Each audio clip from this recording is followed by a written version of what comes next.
Graça e paz, amados, fazendo esse vídeo rápido como uma espécie aqui de desabafo, né? Como muitos sabem, há mais de 10 anos eu fiz parte de uma instituição e por boa parte desse tempo eu servi com cargo naquela denominação e recentemente, aproximadamente um ano e meio, talvez um pouco mais, eu resolvi desligar-me, né? Não de forma oficial, não comunicando ou fazendo uma carta, né? Isso eu fiz posteriormente, eu acabei fazendo uma carta pública posteriormente, inclusive está lá no meu Instagram. Mas eu me desliguei fisicamente, realmente fui deixando de ir, e nesse tempo da minha saída, né, foi gerando diversas conversas sobre o motivo da minha saída. Eu não vou aqui citar os diversos motivos, mas uma coisa que, em resumo, seria, né, que a culpa, coisa que tem me afetado muito, seria que a culpa era minha. Ou seja, eu não teria motivos específicos, ou eu não poderia nem falar sobre esses motivos que realmente eu saí. Então, eu não posso nem comunicar um motivo. Eu apenas, se eu comunicar, eu estaria cuspindo no prato que eu comi, enfim. Eu não posso ter motivos realmente reais, motivos que sejam pautados em algo para poder sair. Então a culpa é minha. Não ouça ele, porque o que ele falar, ele está cuspindo no prato que ele comeu. Isso é o que mais acontece, né? Amados, mas eu vou fazer uma pequena reflexão aqui, né? Será que realmente a culpa é minha de, nesses mais de 10 anos dentro da instituição, eu pouco ouvi sobre o Evangelho, eu pouco ouvi sobre o sacrifício de Jesus, a crucificação?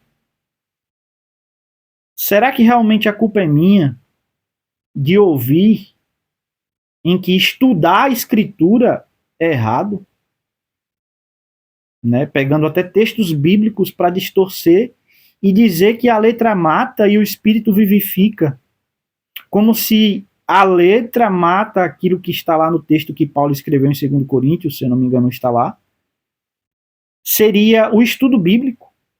Eu não vou aqui nem explicar, porque todo o contexto está falando e é muito fácil de ver. Será que a culpa é minha de ver pregações, ouvir pregações em que dizia que a salvação é como se fosse a compra de um terreno, em que Jesus, ele pagou a entrada e eu tenho que pagar as parcelas com a minha obediência, pagar as parcelas com as minhas obras? Será que a culpa realmente é minha de pregações que dizia que Jesus ressuscitou, mas no reino ele não entrou? Será que a culpa é minha? Faço aqui essa reflexão, amados. Porque é difícil de você, de forma cega, defender uma instituição, dizer não, a instituição é perfeita, as pessoas, você não vê o comportamento das pessoas. Meu amigo, o que salva o homem não é o comportamento. Eu não tenho que falar de pessoas. E eu jamais vou atacar pessoas. Pessoas que, na verdade, muitos deixaram de se comunicar comigo por decisão delas. Influenciadas, talvez, eu não sei, pela instituição. Aí vem me dizer que isso é normal? Não, é apenas você que se distanciou das pessoas e você está colocando culpa nelas. Não, amados. Muito pelo contrário. As pessoas não me veem como me viam, só pelo fato de eu não estar no ambiente religioso que elas estão. Porque, para mim, a pessoa que creu em Jesus que crê que é salvo pela graça e não pelas suas obras, essa pessoa é minha irmã em Cristo. É meu irmão em Cristo. Eu vou continuar considerando como irmão, independente daquela pessoa estar no ambiente religioso qual pertence ou não. E não foi isso que aconteceu, infelizmente. Mas será que a culpa é minha? Será que realmente eu não tenho motivos? Será que não tem fundamento a saída de ninguém de uma instituição? Amados, reflita. Isso é coisa de seita, em que você vê alguém indo para um outro lugar, mesmo que aquele lugar professe a Cristo, mesmo que aquele lugar fale do Evangelho, mesmo que a vida da pessoa reflita a palavra, aquela pessoa, só por não estar na instituição a qual eu pertenço, eu já não o considero como eu considerava. Reflita, isso é coisa de seita. Seita é que acha que apenas aquele lugar que eu estou é o correto e os demais lugares é tudo errado. O ambiente de seita é que cria essa coisa na cabeça das pessoas. É o meu lugar aqui é o perfeito. Aqui eu tenho a sã doutrina, a doutrina dos apóstolos, aquele lá não. Porque lá não tem os usos e costumes que nós temos. Os irmãos vestem calça, as irmãs vestem saia. O irmão não faz a barba, enfim. Esses usos e costumes que muitas das vezes querem colocar como doutrina é que validam que esse lugar é santo, esse lugar é perfeito, esse lugar é passivo de qualquer tipo de crítica. Isso, amados, é coisa de seita. E eu faço essa reflexão aqui com vocês. Se você está em um lugar que não preza pelo estudo da Escritura, que não fala da salvação pela graça, em que a salvação ela é mantida por você, é você que mantém a salvação pelo seu esforço, pelas suas obras. Será que é isso mesmo que a Escritura ensina? É difícil, amados, de fazer esse vídeo, muito. Mas eu quero que você entenda o motivo da minha saída é um fundamento. E esse fundamento é Jesus. Se eu fosse olhar os motivos pessoais, particulares, da minha própria natureza, eu jamais tinha saído. Mas chega um momento que é insuportável você estar sedento da palavra, você está querendo aprender sobre Cristo de forma intensa, examinar as Escrituras, e você não faz isso sozinho, amados. Não adianta. A Bíblia está lá, você faz. Se você quiser ler em sua casa, você lê. Amados, tem toda uma história anterior que está aí para ser consultada, exatamente para nos ajudar, para nos auxiliar nesse processo. Existem irmãos extremamente capacitados para nos ajudar nesse processo do entendimento bíblico. A Bíblia não é um livro simples que você pega e entende tudo, apesar de não ter como entender tudo, né? Mas pelo menos o máximo que você puder. O Espírito Santo é quem revela todas as coisas. Amados, o Espírito Santo deixou esses irmãos, mestres, teólogos, exatamente para nos ajudar, para nos auxiliar. Nós sozinhos conseguimos muito, mas sem toda essa história que teve por trás da história da igreja, todas as doutrinas que foram desenvolvidas no tempo, sem esses irmãos que tem um conhecimento do grego, do hebraico, do aramaico, esses irmãos que pegam os textos nos originais. Tem muita coisa que você pega na tradução bíblica e pode mudar um pouco daquele contexto. Diversas traduções a gente tem. A gente precisa, sim, dos outros. A gente não faz sozinho. Então, amados, é só um pequeno desabafo, rápido, para dizer, reflita se realmente faz sentido você estar em um lugar em que não preza pelo ensino bíblico, está em um lugar em que o sacrifício de Jesus, o evangelho verdadeiro, bíblico, não é mencionado, infelizmente. Infelizmente. Chegou um momento, amados, que eu me debruçava no texto bíblico, olhando a maravilha que eu via ali. Quando eu ia para o culto, eu ia ouvir uma pregação que não fazia sentido, que distorcia o texto. Uma pregação que muitas das vezes é aquela pregação que vamos dar um nome aqui de profética, em que vai falar sobre a sua vida, sobre a sua necessidade. Amados, isso não é pregação bíblica. A pregação bíblica é expor o texto. É simples. É expor o texto, explicar o texto, aplicar o texto. Não tem outro caminho. O texto, ele não tem que falar com a minha necessidade especificamente.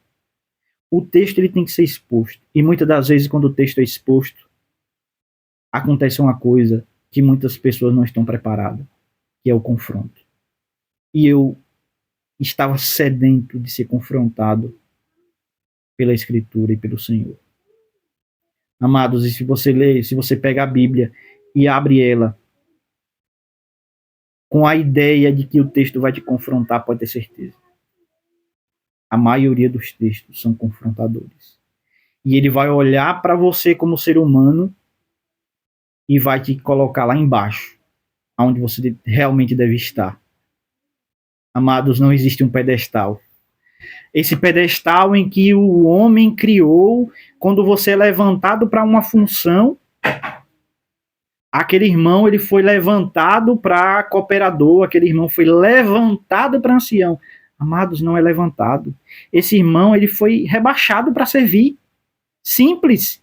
Não existe essa ideia de ser levantado você olhando o texto bíblico. Aquela pessoa, ela apenas vai servir a igreja. Vai servir com a sua vida, com o seu dom, com o seu talento que Deus te deu. Ele não vai ser levantado, ele não é para ter status. Esse status que é criado pela instituição, em que a pessoa é levantada, ela tem um cargo a mais, ela tem um pedestal ali que está acima de todos, isso não é bíblico. A Bíblia realmente vai colocar o ser humano todos por iguais, onde eles devem estar, como diz a Escritura, porque todos pecaram e destituídos estão da glória de Deus. O ser humano natural, amados, ele está nessa condição. Ele está nessa condição de ser inimigo de Deus. E só tem um motivo pelo qual eu me tornei amigo de Deus. Só tem um motivo pelo qual eu sou amigo de Deus. Não é a minha obediência. Não são as minhas obras. Não é aquilo que eu faço. O motivo pelo qual eu deixei de ser inimigo e passei a ser amigo de Deus é Jesus. Amados, não tem nada nessa vida que compare ao amor desse Cristo. O motivo pelo qual eu me tornei amigo de Deus foi porque Jesus, na cruz, ele pagou o preço pelos meus pecados. Ele decidiu, mesmo sendo Deus, não ter usurpação por ser igual a Deus, mas aniquilou-se a si mesmo. E ele, amados, recebeu essa morte cruel. E o motivo dessa morte foi me tornar amigo de Deus. Eu era apenas inimigo. Eu era apenas uma pessoa que estava para um caminho direto para o inferno. A Bíblia é clara em nos falar sobre isso. Eu não me glorio, amados, de ter saído para a instituição A e ir para a instituição B. Eu me glorio de ter me tornado amigo de Jesus. Ele me tornou amigo pelo seu sangue. Eu não tenho nada do que me gloriar. Se hoje eu tenho um conhecimento a mais bíblico, porque o Espírito Santo me incomodou a levar a mim para a Escritura, eu não me glorio disso. Isso não vai fazer diferença nenhuma. Vai me ajudar a compreender esse amor. Vai me ajudar a compreender esse amor. Mas diante de Deus, ele não vai fazer diferença se eu tenho um conhecimento mais do que aquele outro irmão que creu em Jesus, que entregou a sua vida, ele tem um conhecimento raso. Perante Deus, isso não vai fazer diferença. Mas para mim, para meu crescimento espiritual, isso vai fazer diferença. Cada dia eu me aproximar da Escritura, olhar para ela e dizer: isso é a palavra de Deus. Eu preciso estudar de forma que eu compreenda as verdades bíblicas e aplique na minha vida. Isso vai fazer diferença. E muito. Portanto, amados, esse é um pequeno desabafo. Espero que você reflita sobre isso. Espero que você veja esse vídeo não de forma olhando a mim como um crítico e que deseja o mal de um local específico, das pessoas. Eu jamais desejaria o mal para ninguém. Mas o que eu desejo é que as pessoas abram os olhos. Que, se possível fosse, eu acho impossível. Eu acho particularmente impossível. Mas se possível fosse, aquele lugar se tornasse um lugar onde preza pela pregação do Evangelho. Onde preza pelo ensino bíblico, pela exposição bíblica. Eu acho impossível, mas Deus tudo pode fazer. Mas te encorajo a levantar-se contra um sistema em que preza para distorcer a Escritura. Se você for na internet, qualquer lugar, pode ir num culto mesmo, não tem problema presencialmente. Amados, quando você chega a entender sobre essas verdades da Escritura, sobre a salvação pela graça, sobre o sacrifício de Jesus, sobre como o ser humano se encontra antes de conhecê-lo, sobre o nosso coração que é cheio de ídolos. Quando você começa a compreender essas coisas, amados, fica praticamente impossível de você estar num lugar que vai dizer o seguinte nas pregações: hoje você Deus vai te tirar do seu cativeiro. Você não vai ser mais cauda, mas vai ser cabeça. A porta que Deus vai abrir na sua vida, de emprego, do que seja, é uma porta extraordinária. Colocando o ser humano sempre num pedestal, amados, isso não é pregação bíblica. O pedestal que o ser humano deve estar é no chão. Colocar ele no seu devido lugar. Porque bem-aventurado o ser humano que compreende que não é nada. E o motivo dele ser algo, só dando mais um embasamento bíblico. O motivo dele ser justo não é porque ele conseguiu isso pela sua própria vontade, mas o motivo dele ser justo é porque Jesus o justificou. Então é isso, amados.